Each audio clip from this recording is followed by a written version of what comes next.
Seguramente has escuchado esto muchas veces. Ponete el cinturón de seguridad. No uses el celular cuando manejes. Te lo han dicho muchas veces. Estamos hartas del acoso sexual en el transporte público. En El Salvador mueren más de 1000 personas cada año por accidentes de tránsito. Cada día se registra en nuestro país un promedio de 41 siniestros de tránsito, los cuales dejan como resultado 22 personas lesionadas y 3 personas fallecidas. Exigimos mejor infraestructura, conductores responsables y vehículos más seguros. Utilizar un casco y el cinturón de seguridad ayuda a salvar vidas en carretera. Ya basta del acoso callejero. Las mujeres merecemos respeto. Los peatones, ciclistas y motociclistas son usuarios vulnerables en la vía pública. Seamos empáticos, respétalos y cédeles el paso. Evita un accidente, conduce con cuidado. Alguien siempre te espera en casa. Transformemos la realidad vial de El Salvador. Hago un llamamiento para que la seguridad vial sea una prioridad para ti. Movete seguro. Movete seguro. Movete seguro. Movete seguro. Movete seguro. Movete seguro. Movete seguro. Movete seguro. Movete seguro. Movete seguro.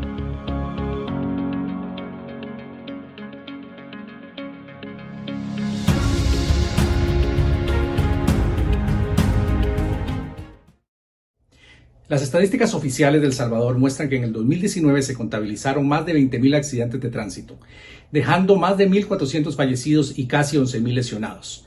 El 80% de las causas de estos accidentes reflejaron un comportamiento vial inadecuado y pudieron haberse prevenido. En orden de prioridad fueron distracción del conductor, invasión de carril, no guardar distancia, no respetar señales y velocidad inadecuada. Además, se estima que el 49% de los fallecidos fueron peatones. Es hora de unirnos por la seguridad vial de El Salvador y de trabajar por un país más seguro para peatones y conductores.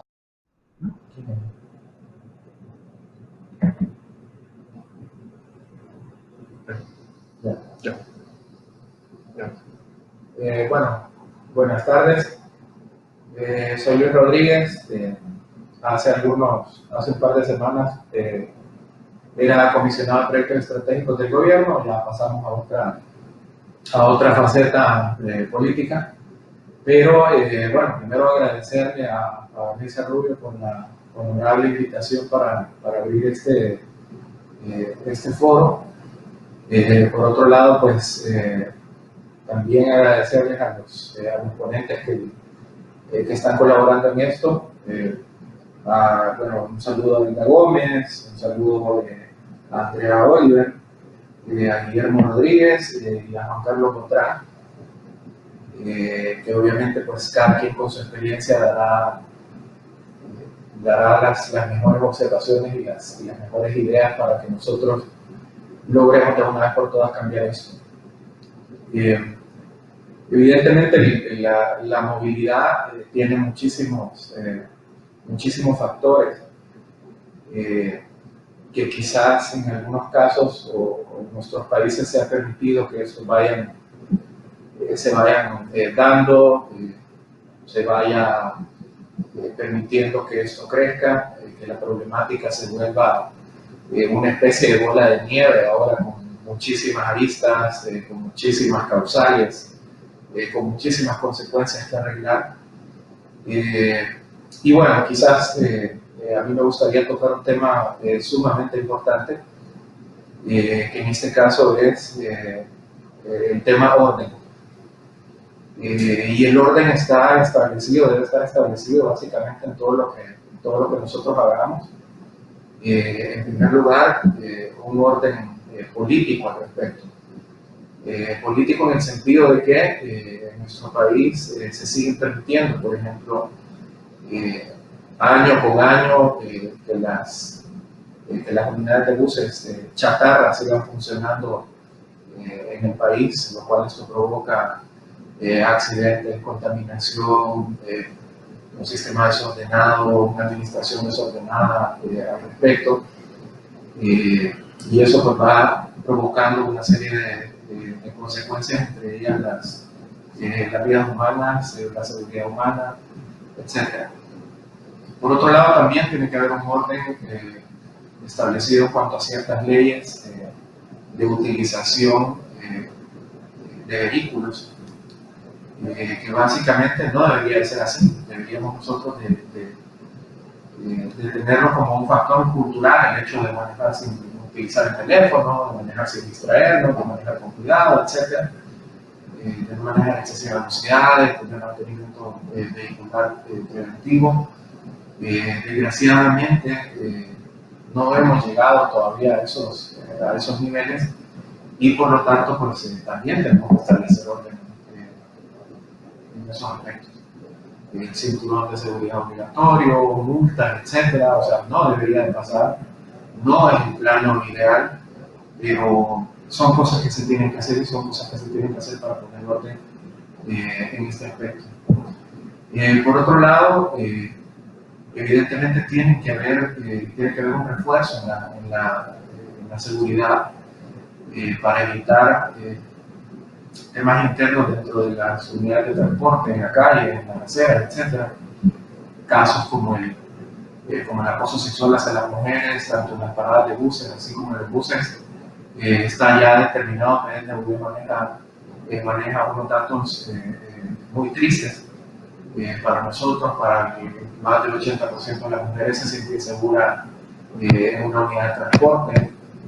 Y una buena cantidad, la mayoría del acoso sexual a las mujeres se da por términos de movilidad en la unidad de transporte o en la calle. Evidentemente son cosas que se tienen que ordenar, que se tienen que cambiar y que básicamente parten de lo mismo. Por otro lado, tiene que haber también un tema de ordenamiento territorial que desgraciadamente aquí ha sido pues, todo un tema de discusión. Calles que antes eran colonias, que hoy son calles principales, calles que se transformaron en rutas de buses alternativas donde antes pues, eran peatonales, zonas que antes eran de vivienda, hoy son zonas de alto comercio, por lo tanto tenemos un exceso de vehículos parqueados en las aceras, invadiendo las aceras. Esto obviamente impacta en la seguridad humana, en el bienestar humano, en las personas con discapacidad, en el transeúnte normal. Evidentemente todo esto implica una serie de retos por todos lados. En primer lugar, con el tema de la movilidad dura, pues se necesita un ordenamiento principalmente en el transporte público, donde se logre tener primero un transporte público de calidad, un transporte público que se pueda controlar, un transporte público que tenga rutas ordenadas, un transporte público que evidentemente la gente se pueda saltar, se pueda estar segura, donde no suceda nada, es decir, donde vaya de un lugar a otro sin que o roben o acosen a una mujer, o violen a una mujer. Debe haber un tema de una política de transporte público muy fuerte en nuestro país, que tiene una oportunidad, por supuesto que la tiene, pero que requieren del esfuerzo de muchísimos sectores, que requieren un esfuerzo doble o triple del Estado en general, leyes que obliguen a algunas cosas, iniciativas de gobierno que provoquen otras, iniciativas culturales de la sociedad civil para que también logremos modificar factores sociales. Eso es sumamente importante para nosotros. Sabemos que es un reto que tenemos muchos. Con el tema de la movilidad blanda, evidentemente tenemos un reto enorme en cuanto a infraestructura, en cuanto a readaptación o rediseño o reubicación o una reconfiguración en cuanto a la escala de prioridades que tiene que existir en eso. Primero el peatón y luego el vehículo, aquí al revés, aquí el primero el vehículo y luego el peatón. Por lo tanto, tiene que haber una serie de reconversiones al respecto para que exista un modelo de movilidad que poco a poco vele por la vida humana y que poco a poco vele por la seguridad humana, que es lo más importante acá. En El Salvador, las causas de muerte por vehículos, ya sea transporte público, así como un vehículo normal, motocicleta, etc., quizás la tercera la tercera causa de mayores muertes en el país. Bueno, creo que sería la segunda, porque ya como gobierno logramos arreglar el tema de la seguridad. Pero sigue existiendo y sigue siendo un problema. Y el problema sigue siendo visto durante todo el sistema político como una solución a partir de parches. Es decir, tapar aquí, tapar acá, arreglar en esto, arreglar en otro, y no estamos tocando la raíz. Y aunque tocar la raíz implique tomarse el tiempo para que las cosas sucedan, creo que es la oportunidad y el momento de poderlo hacer. Y evidentemente esto tiene que ver con factores de decisiones, tanto gubernamentales como legislativas, como sociales, pues donde todos tenemos que ir bajo una misma línea. Como gobierno en el cual yo participé, se diseñó la base de la estrategia de plan de movilidad a nivel nacional, donde evidentemente implica un arreglo en cuanto a las conexiones de calles, creación de calles principales nuevas, búsqueda de nuevos anillos periféricos donde logremos liberar de transporte público, sobre todo en nuestra gran capital.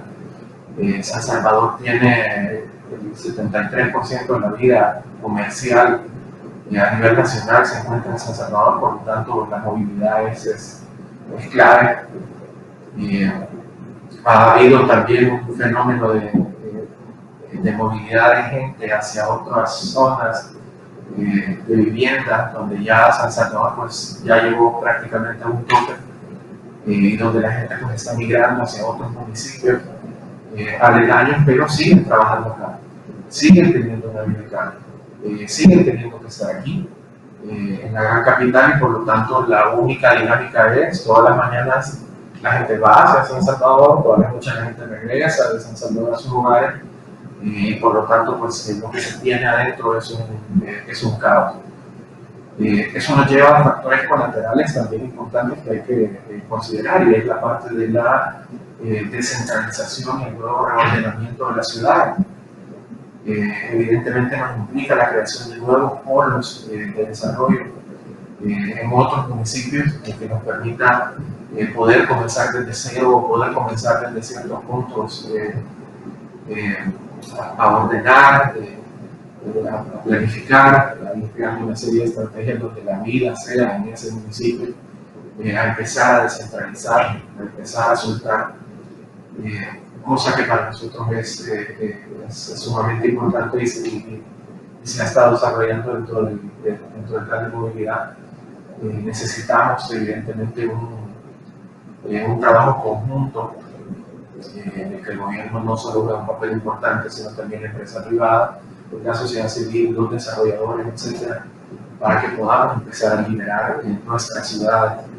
El hecho de liberarlas nos permite también poder planificar un plan, valga la redundancia, poder determinar un plan de movilidad diferente, que nos permita usar más RACs, que nos permita utilizar más la bicicleta, que nos permita tener transporte público muy distinto, BRTs, nodos de conexión, metro, etc. Pero necesitamos ir liberando las ciudades de toda la dinámica económica y social que se da. Obviamente no es un tema directo, es un tema colateral, pero que evidentemente tiene que estar planificado y tiene que estar contemplado para nosotros en todo esto. Por otro lado, como país, por ejemplo, no se cuenta con un transporte estatal como tal.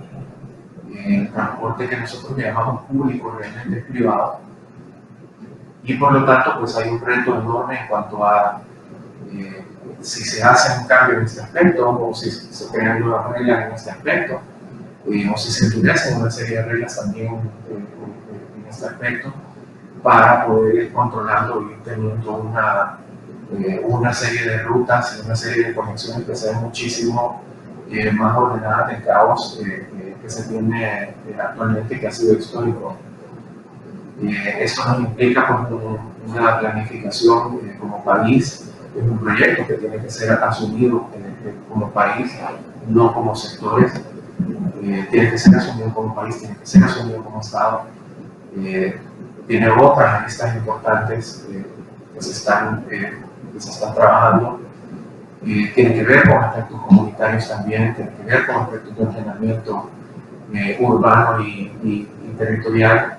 Y por lo tanto, pues lo que contempla para nosotros, lo que ha contemplado para nosotros un plan de movilidad implica eso, implica infraestructura, implica ordenamiento en cuanto a rutas, implica ordenamiento en cuanto a leyes, implica ordenamiento en cuanto a la seguridad pública, implica ordenamiento en cuanto a ir creando nuevos modos económicos que permita descentralizar, implica un reto importante en asumir nuevas tecnologías para poder controlar mejor y para poder distribuir mejor el transporte.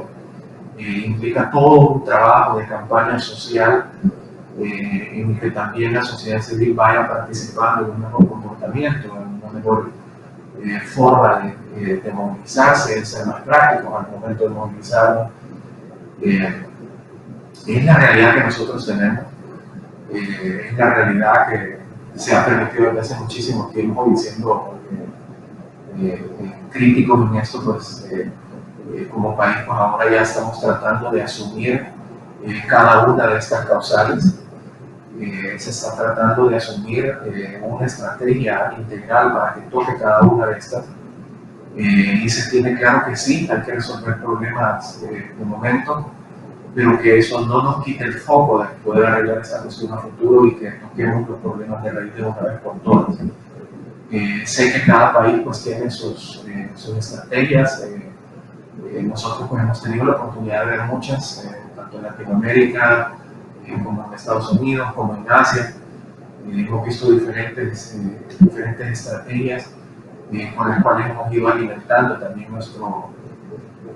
todo nuestro plan de movilidad. Que son complejos, sí, por supuesto. Si no creo que esos foros no existieran. Que tienen sus consecuencias, sí, por supuesto, las tienen. Que tenemos que asumirlas como Estado, sí, y nosotros estamos dispuestos a asumirlas bajo cualquier manera, pero evidentemente nuestro objetivo parte de una decisión política primero, de una decisión como sociedad, en segundo lugar de una decisión sectorial por otro lado, y evidentemente de que todos confluyamos en que esto se trata de orden, en todo aspecto. Y evidentemente implica inversiones, implica ser muy creativos en cómo vamos a utilizar nuestros recursos para poder trabajar esto, pero que sí estamos conscientes que la idea y los sectores o que otros países o que otras experiencias se tienen y han logrado superar estas brechas, nosotros las tenemos con las puertas abiertas. El plan que se ha diseñado pues ha sido un plan de puertas abiertas, ha sido un plan muy ambicioso, el cual se sigue trabajando de una manera ordenada y articulada. Y bueno, el objetivo pues, de mis palabras es que evidentemente no nos detengamos ninguno en este tipo de proyectos, que no nos detengamos ninguno en este tipo de iniciativas, y que evidentemente el hecho de compartimentar o codiseñar las soluciones va a ser mucho mejor para nuestra sociedad. Así que bueno, gracias por el espacio, gracias a Vanessa por la invitación, y lo tengo pues con ella para que se continúe con el foro. Muchísimas gracias, muchísimo gusto, y bueno, nos veremos en otras ocasiones.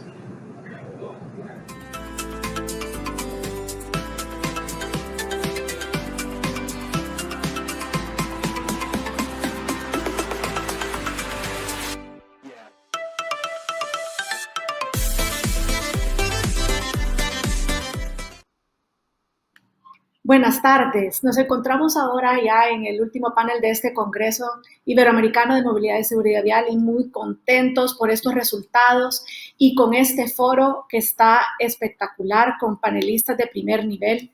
Muchísimas gracias. Hilda Gómez, nuestra consultora internacional en seguridad vial de Colombia, Guillermo Rodríguez, asesor del Intrans de la Universidad de Valencia, España, y Juan Carlos Botrán, director de seguridad vial del Automóvil Club de Guatemala. Muchísimas gracias por estar aquí. Estamos seguros que vamos a aprender muchísimo de todos ustedes.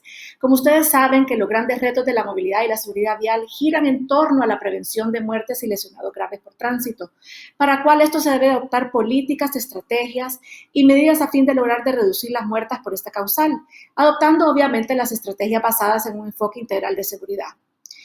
En Estocolmo, en la Convención de Estocolmo, se instó a todas las naciones, además de establecer para reducir las muertes de tránsito en un 50%, esto debía planificarse y ejecutarse y a la vez evaluarse una serie de acciones operando de una forma conjunta. Y la estrategia hablaba de 5 pilares que eran la gestión en la seguridad vial, la infraestructura más segura, los vehículos más seguros, los usuarios en las vías de tránsito más seguros y respuesta tras los accidentes. Le doy la bienvenida a mis panelistas, que en este día vamos a conocer un poco de toda su experiencia, y le cedo la palabra a nuestra querida Hilda Gómez, nuestra asesora internacional de seguridad vial de Colombia. Bienvenida, Hilda, encantada. Vanessa, muchas gracias por la invitación. La verdad que para mí es un gusto poder estar en este taller, en este evento que tú has organizado y que hasta el momento ha sido tan bueno. Quisiera empezar con la exposición acerca de, digamos, como unos breves ideas sobre cuáles considero yo que son los desafíos y las oportunidades que tiene América Latina en cuanto a movilidad segura.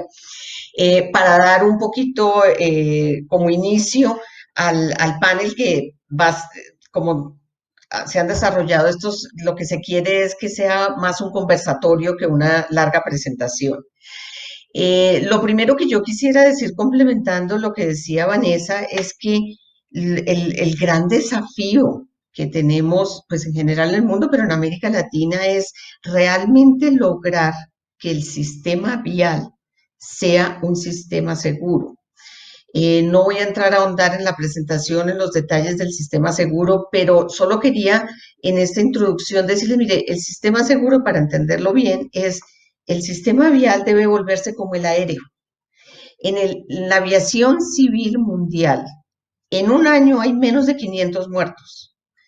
Y en las vías tenemos 1.3 millones de muertos al año. Aquí hay una gran diferencia. ¿Y por qué el sistema aéreo, que es el que da más susto, no tiene fallecidos? Porque todo está controlado. Todo el sistema aéreo está diseñado para ser seguro. Entonces está controlado el avión, el número de horas que vuela, el tipo de mantenimiento que se le hace. Está controlado el piloto, qué tipo de capacitación tiene, qué controles tiene, cuántas horas puede trabajar al mes, al año, etcétera. Está controlada las pistas, o sea, todo el sistema está diseñado de tal forma que sea seguro y que si una parte falla, el resto del sistema como tal entre y disminuya el impacto de ese error. Así se debe volver el sistema vial. Es, digamos, como una introducción al sistema seguro, es eso. Tenemos que volver que todo el sistema vial sea seguro. Es decir, que las vías sean diseñadas acorde con los usuarios que va a tener. Si va a tener usuarios vulnerables, debe tenerlos en cuenta. Ya en la introducción se habló que un 49% de las personas que fallecen en Salvador son peatones. Bueno, hay que tenerlos en cuenta en el momento de diseñar una vía. No solo diseñar la vía para vehículos, sino para que los peatones estén seguros. Tenemos que tener vehículos seguros. Eso es uno de los temas que menos se habla en seguridad vial. Y es uno de los temas que en América Latina tenemos pendiente. Tenemos que tener estándares de seguridad vehicular acorde con lo que Naciones Unidas recomienda para que el vehículo ayude a reducir el número de accidentes, que ayude a maniobrar en el momento de un incidente y que si este se da, las consecuencias sean las mínimas posibles. Tenemos que tener usuarios seguros. Esto implica buenos sistemas de licencias de conducción, buen control en vía, buena capacitación, en general todo lo que se refiere al usuario. Y tenemos que tener una atención oportuna. Si quieren, digamos, con esa introducción al sistema seguro entro a la presentación. Me ayudan con la primera slide. Aquí quería darles, digamos, en cuanto a los desafíos, lo que tenemos aquí es un balance de lo que pasó en la primera década de la acción, 2011-2020. Los datos están hasta el 2017 porque no hay datos agregados de todos los países, pero aquí vemos, digamos, la evolución de los muertos del 2011 al 2017 desagregados por países. Vemos que Brasil y México tienen pues las cifras más altas, obvio, son los países de más alta población, seguidos de México, de Perú, Colombia, Argentina, y después países más pequeños, dentro de los cuales tengo señalado El Salvador. Lo que les quería decir es que a lo largo del 2011 al 2017, el dato total de fallecidos en América Latina en las vías más o menos se mantuvo en los 110,000 fallecidos que están anotados acá. Es una cifra totalmente inaceptable. Y si hablamos de que por cada muerto hay alrededor de 8 o 10 heridos graves, estamos hablando de 800,000, 900,000 heridos graves en América Latina en las vías. Totalmente inaceptable. Digamos que a lo largo de la década se mantuvo constante. En la nueva década de la acción 2020-2030, ya establecida por Naciones Unidas, ahora sí tenemos que reducir el 50%. La siguiente, por favor. Aquí es una comparación diferente. Estos son los muertos cada 100,000 habitantes, lo cual nos permite hacer una comparación más racional entre países en América Latina. Vemos que República Dominicana, El Salvador y Bolivia son los que tienen la tasa más alta y es, digamos, de los grandes retos que tenemos, bajar eso. Siguiente. En cuanto al modo de transporte, este es un punto bien importante. El 70% de las personas que mueren en las vías en América Latina son usuarios vulnerables. 26% motociclistas, 36% peatones, 5% ciclistas. Y esto está incrementando. Estos son datos de 2017, pero los datos que hay de países que he podido analizar, esta cifra va aumentando. El parque de motociclistas está aumentando mucho en la región, peatones y ciclistas también. Entonces, debemos enfocar nuestro trabajo hacia los usuarios vulnerables, hacia protegerlos. Siguiente. Un balance para cerrar el tema de lo que ocurrió en la década que se termina este año. Tenemos que 3 países de los 20 que analiza el Observatorio Iberoamericano de Seguridad Vial, 3 países al final de la década todavía no tenían un plan de seguridad vial. Mirado al lado bueno, 17 países tienen un plan estratégico de seguridad vial que está en diferentes niveles de implementación. Pero lo cierto es que 8 países redujeron los fallecidos. Eso es una buena noticia de la década. La no tan buena es que 12 aumentaron. Siguiente. Digamos que con estas diapositivas lo que quería era hacerles como un barrido de los grandes temas o los grandes datos que nos indican cómo estamos en América Latina para esta nueva década de la acción. Lo bueno y las oportunidades es que está empezando una nueva década de la acción, 2020-2030. Tenemos la década decretada por Naciones Unidas y por los países aceptándola. Tenemos las recomendaciones de la reunión de Hábitat 3 que ocurrió hace unos años en Quito, en la que hay unas recomendaciones explícitas de qué hacer para que haya seguridad en el transporte urbano en las ciudades. Habla del sistema seguro, habla de la importancia de tener rutas escolares seguras porque los niños son los grandes protagonistas acá. En el mundo fallecen 500 niños al día en las vías, lo cual es inaceptable totalmente. Entonces es un poco, tenemos esto, digamos, como oportunidades que tenemos ya las recomendaciones definidas. Tenemos los objetivos de desarrollo sustentable, que es algo bien importante. Tenemos 2 que se refieren a seguridad vial, el de la reducción del 50% de muertos y heridos y el de incorporar el tema de seguridad vial en el planeamiento del transporte urbano. Y tenemos lo que mencionaba ya Vanessa, que fue las conclusiones y las recomendaciones de la reunión que hubo en febrero de este año en Suecia, que fue la tercera reunión mundial de seguridad vial, en la que hay unas recomendaciones muy claras que más adelante les voy a presentar. Siguiente, que son estas precisamente.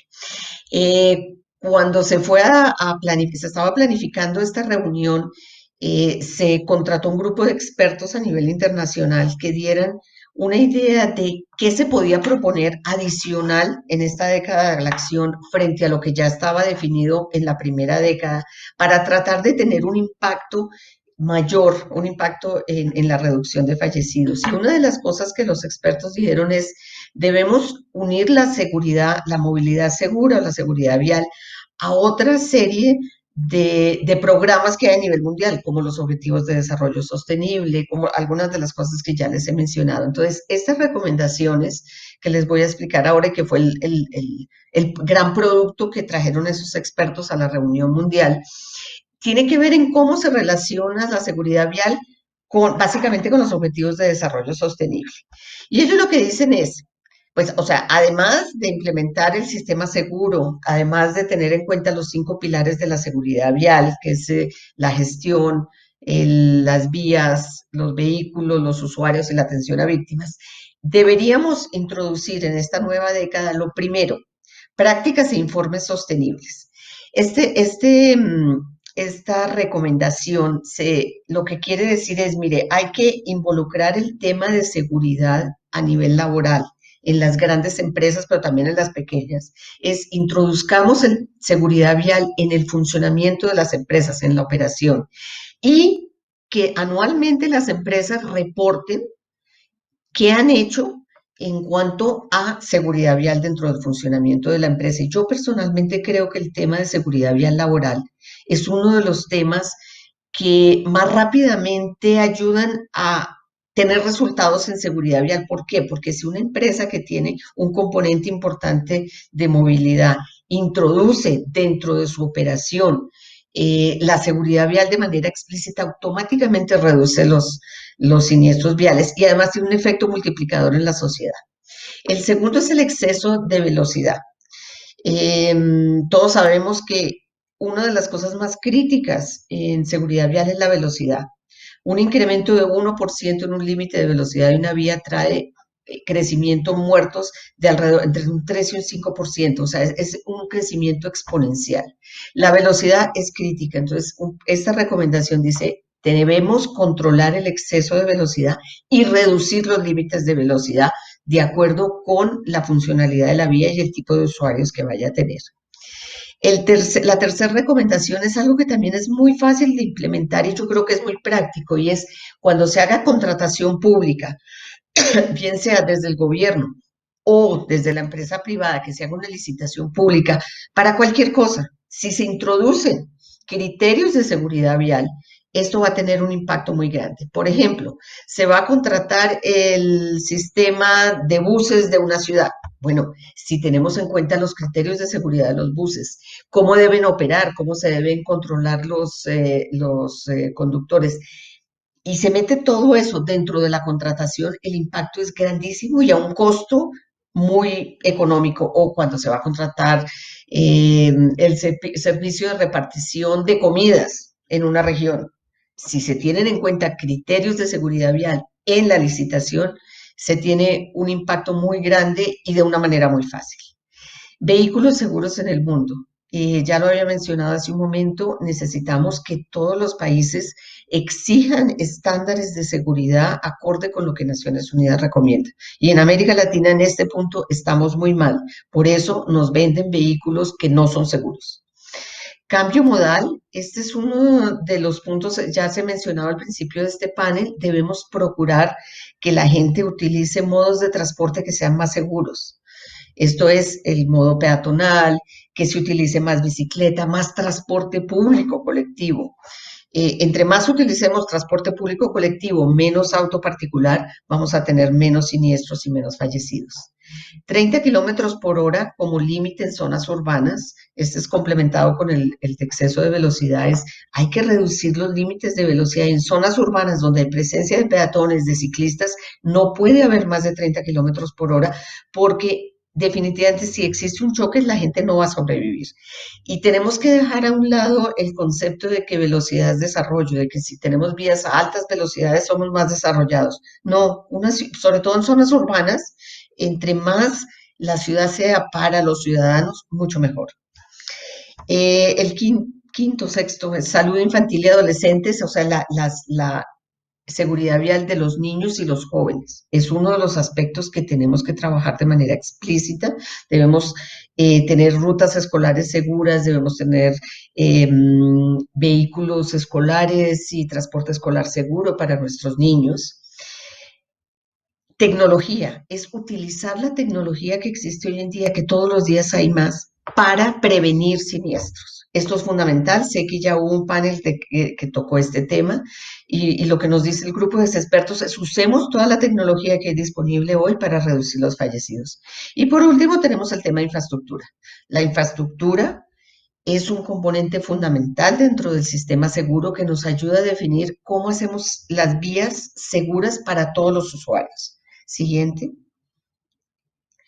Aquí quería mostrarles simplemente a nivel de ejemplo una vía en América Latina y están señalados en esa vía en ese momento dado la cantidad de vehículos que había trabajando.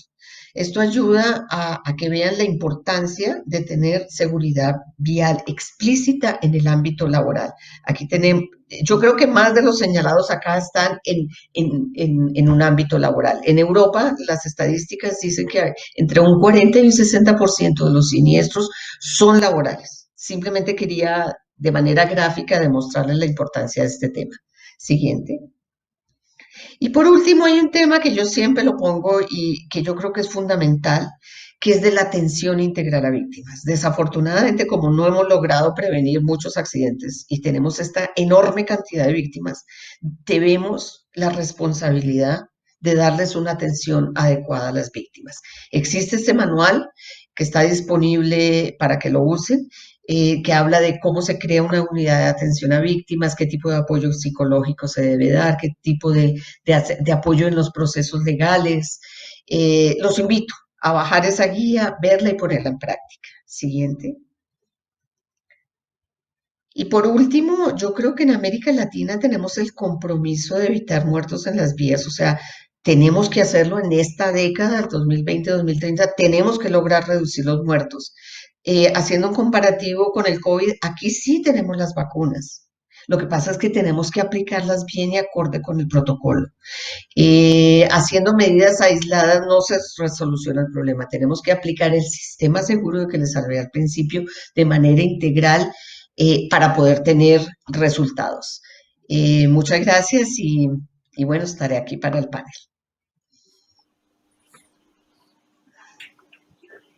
Hilda, muchas gracias, es increíble. Yo te escuchaba y recordaba todas esas anécdotas, especialmente de víctimas. Aquí en El Salvador aún no tenemos, que es uno de los proyectos que está trabajando Ojana 513 en el tema de la atención a las víctimas, que es muy importante. Y increíble también el tema que tú hablabas también de los niños, el tema de retención infantil, que a veces lo vemos un poquito así, pero muy vagamente y no le ponemos atención o no lo instalamos bien y cómo puede eso realmente salvar una vida.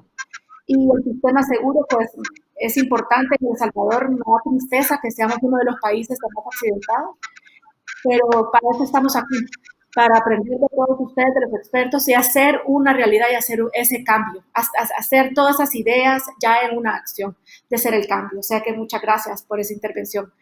Le voy a ceder la palabra a Guillermo Rodríguez, asesor del Intrans de la Universidad de Valencia de España, que estoy segura que tiene muchas cosas que contarnos sobre, especialmente de la inspección técnica vehicular que habrá Hilda en este momento, y creo que es algo que nuestros países necesitan.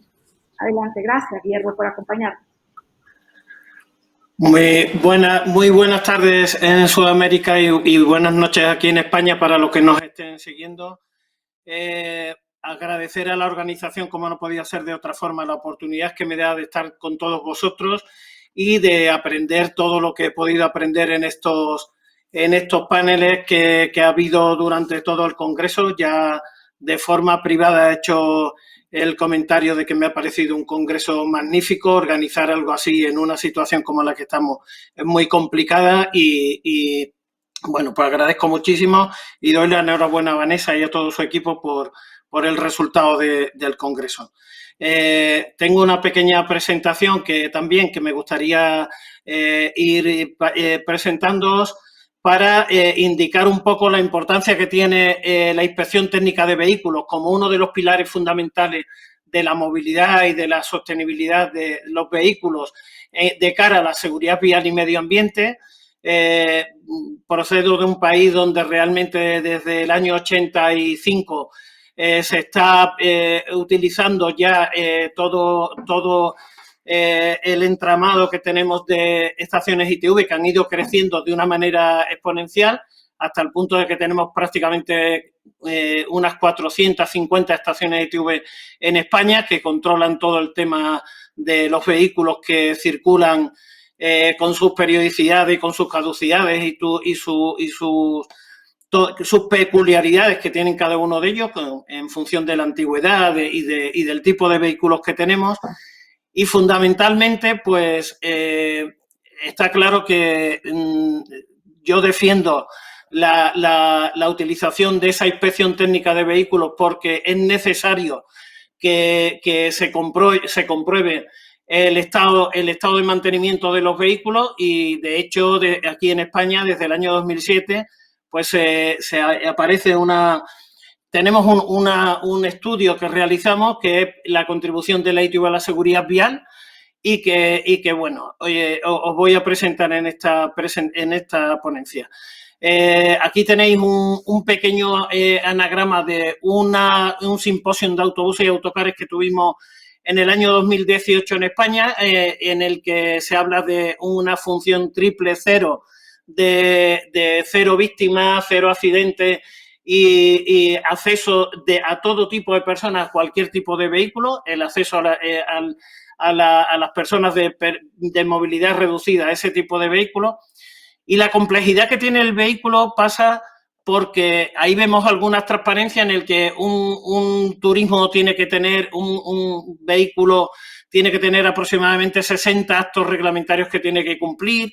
En una moto pasa exactamente igual, tantos reglamentos de Naciones Unidas o reglamentación específica de cada país, o bien en concreto con el tema de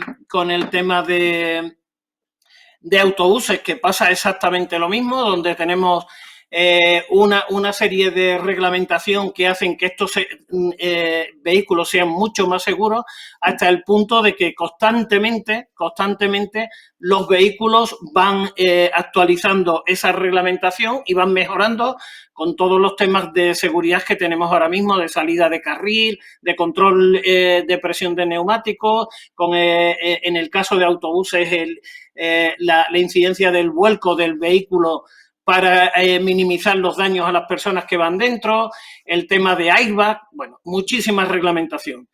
¿Qué ocurre cuando esa reglamentación no la aplicamos? Cuando yo sé que en vuestros países no siempre tenéis productores de vehículos y la entrada de vehículos en vuestros países procede de vehículos de segunda mano.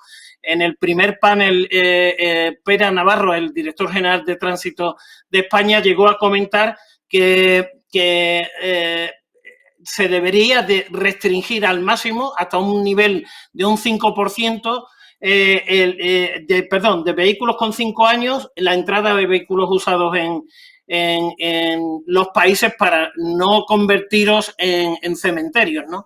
Si pasamos a la siguiente presentación, slide, veis que aquí tenemos dos vehículos que pertenecen a la misma marca, son vehículos relativamente nuevos, uno del año 2015 y otro del año 2016.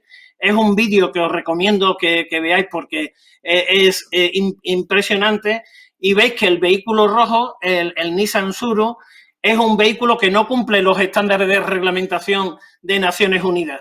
Entonces, cuando esos dos vehículos chocan, que van a una velocidad de 45 kilómetros por hora, no más allá, veis cómo la deformación del vehículo, que no cumple los estándares europeos o mundiales de reglamentación, se deforma totalmente, no incorpora airbag, el dummy, el que va dentro del vehículo para hacer la prueba, no tiene un airbag donde se pueda ver tampoco minimizado el impacto, vemos que el volante se deforma. Bueno, no cumple uno de los preceptos fundamentales que tienen que cumplir los vehículos, que es choque frontal. Una de las cosas por las que mucha reglamentación de muchos vehículos no han triunfado en cuanto a ventas en muchos países, porque es un tema fundamental.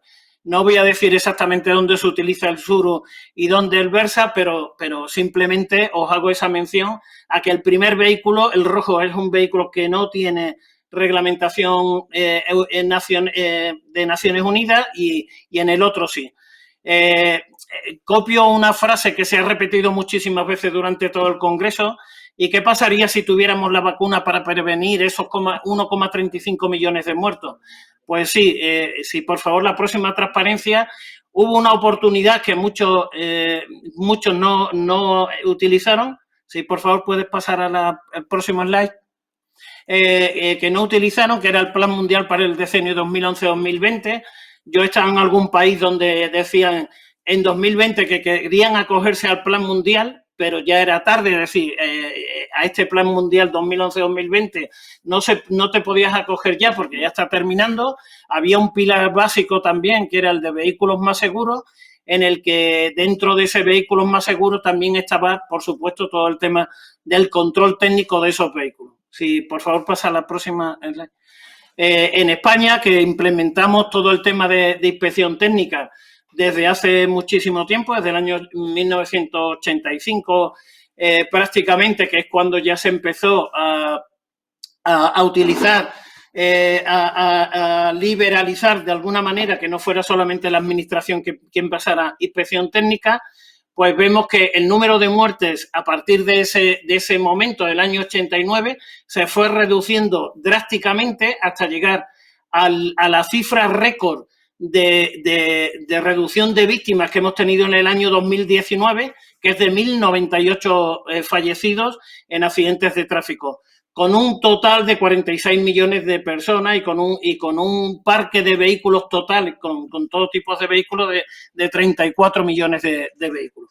Entonces, sí es verdad que entre el año 2012 y 2017 iniciamos un pequeño repunte, pero muy pequeño, que de hecho se aprovechó para también hacer estudios de cuál era la causa que permitiera este crecimiento. Sí, por favor, pasamos a la próxima transparencia. En España se ha cumplido lo que se marcó en esa década 2011-2020, con número de fallecidos por millón de habitantes, que eran de 37, una media de 37, por encima de países como Austria, Francia o Italia, o incluso con la media de la Unión Europea, que eran 51. Iniciamos una nueva década, que es la del 2021-2030, sigue teniendo los mismos criterios que se marcaron en la anterior y realmente lo que se pretende básicamente es reducir al 50% el número de fallecidos en accidentes de tráfico. Sí, por favor, puedes pasar a la siguiente. Os enseño este documento que me llamó muchísimo la atención hace muy poco tiempo, en el que hablábamos de que una de las soluciones que teníamos a la movilidad, ya antes lo comentó Hilda, que realmente la cantidad de vehículos que circulan por las vías, que producen muchos siniestros, tanto laborales como particulares, si no tenemos un ordenamiento en esa vía, porque cada uno de nosotros utilizamos a modo privado nuestro vehículo, se crea un caos en todas las ciudades. Ahora ha pasado con el tema del COVID, en el que no tenemos mucho interés en coger el transporte público y evidentemente pues vuelve a crecer el número de atascos. El otro día me decía un compañero, me he llevado 30 minutos en un atasco en un taxi y estamos confinados. Cuando dejemos de estar confinados no sé qué vamos a hacer. Y realmente una de las soluciones a la movilidad es esto, el transporte público, reducir el número de vehículos, pero para eso tenemos que tener, evidentemente, un transporte público eficiente, seguro. Ya hemos visto la cantidad de problemas que tenéis, no solamente a nivel de seguridad vial, sino también a nivel de seguridad moral, como ha llegado a decir el primer Luis, y que realmente, pues bueno, es un problema que hay que solucionar, ¿no? Si no te importa pasar a la próxima, dentro de lo que también ha comentado Gilda, yo he pertenecido también al grupo de trabajo de la Dirección General de Tráfico, en el que se planteó el tema de ciudades 30, ciudades que fueran en el que se pudieran circular a 30 kilómetros